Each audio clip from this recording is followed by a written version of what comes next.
আমরা এখন আছি নিজরা। এখানে আমরা আসছি রসের সন্ধানে। আপনারা দেখতে পাচ্ছেন আমাদের এক ভাই রান্নাবান্না করতেছে।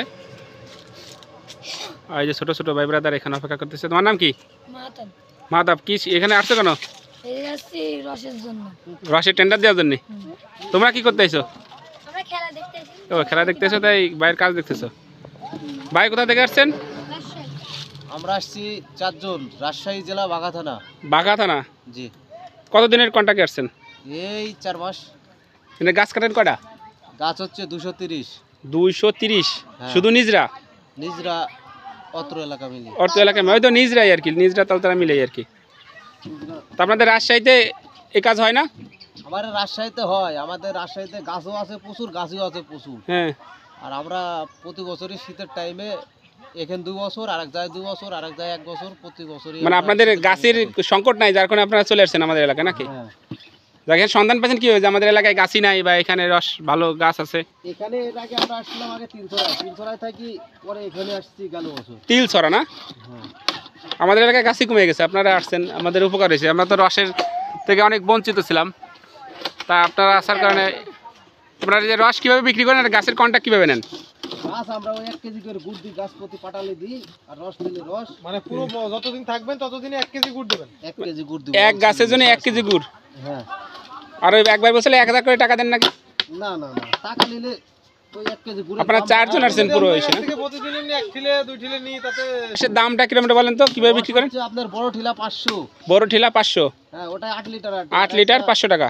তার চাইতে একটু ছোট আছে, ওটাই 6 লিটার আটে, ওটা হচ্ছে 400 টাকা। 400 টাকা? হ্যাঁ। তাহলে 8 লিটারে যে হলো 500 টাকা। তা 8 লিটারে যদি আপনি গুড় বানান তাহলে কতটুকু গুড় হবে? 8 লিটার ঠিলায় গুড় বানালে আপনার 1 কেজি গুড় হবে। 1 কেজি গুড়? 1 কেজি গুড়ের দাম কত হয়? 1 কেজি গুড় আমরা বেশি 500 করি। 500 করে বেচেন? হ্যাঁ। তো একই রস বিক্রি করলেও যে লাভ? রস বিক্রি করলে বেশি সুবিধা। বেশি সুবিধা? গুড় পড়াচ্ছে তো। গুড় মানে কষ্ট কম হইলো, দ্রুত বিক্রি করে ফেললেন কষ্ট নাকি? হইলো, জ্বালানি লাগলো না। তাহলে আপনার শীত পর্যন্ত এখানে থাকবেন, তাই তো? তারপরে আবার রাজশাহী চলে যাবেন? ফাল্গুন মাসের 10 তারিখ, 10 দিন পর যাবো। এরপর ওখানে কি করবেন? গাছ কাটা শেষ হলে এখন ওখানে কি কাজ? এরপরে কি কাজ? গাছ কাটা শেষ হলে আমাদের দেশে আপনার আমের কাজ আছে, তারপরে ধানের কাজ আছে। আমের কাজ মানে আমে বীজ দেওয়া, এইটাই কাজ করেন না? হ্যাঁ। যাক, ধন্যবাদ আপনারে। আমরা আপনার গাছগুলো একটু ঘুরে দেখি। এগুলো ছিল খেজুর গাছের ডগা, শুকাই দিতেছে এখানে। এইখানে মানে গুলজার দেয় না, এখানে গুড় তৈরি করে।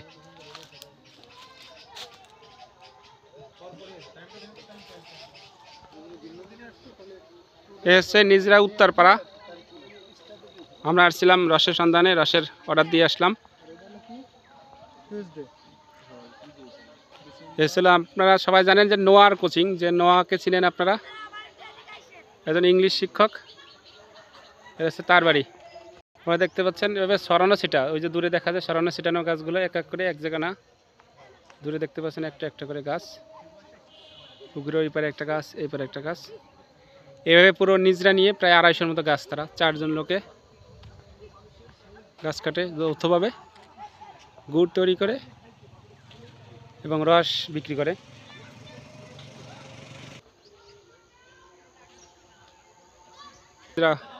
নিজরা উত্তরপাড়া, এইদিকে চলে গেছে নিজরা বটবাড়ি, বইতলের রাস্তা, এইদিকে আছে জাঙ্গালের রাস্তা, আর মসজিদের এই পাশ দিয়ে বিদ্যাদারী পথে চলে যায়।